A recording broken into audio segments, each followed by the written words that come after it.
বন্ধুরা, একটু ডিমের অমলেট করে পটল দিয়ে ঝাল দেখাবো সর্ষে পোস্ত দিয়ে।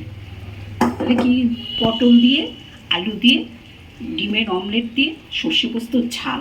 এই যে নুন হলুদ মাখিয়ে নিচ্ছি।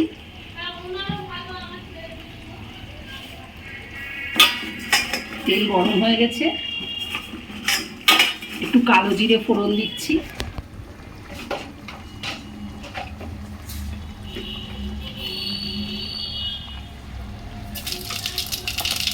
এবারে পটলটা এটা ভাজবো। দিয়েছি কালো জিরে ফোড়ন দিয়ে। এবারে মাঝখান করে আমি পেঁয়াজ আর টমেটো দিয়ে দেবো। এই মাঝখান করে পেঁয়াজ আর টমেটো দিয়ে দিলাম। ভাজা ভাজা হোক ভালো করে। আর পোস্ত, কাঁচা লঙ্কা দিয়ে একটা পেস্ট তৈরি করা আছে, এটা আমি দিয়ে দিচ্ছি। সর্ষে পোস্ত কাঁচা লঙ্কা, যেহেতু পটল ঝাল হবে ডিম দিয়ে, হ্যাঁ দিয়ে দিলাম। দিয়ে এটা একটু কষবো, সামান্য, বেশি না। সর্ষে বেশি কষলে তেতো হয়ে যায়, সবাই জানি। ঝালের জন্য গরম জল করেছি, দিয়ে দিচ্ছি।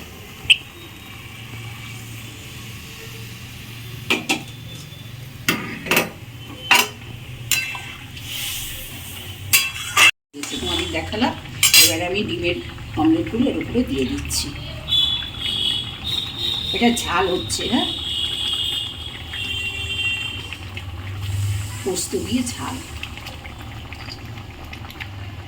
এই দিয়ে দিই।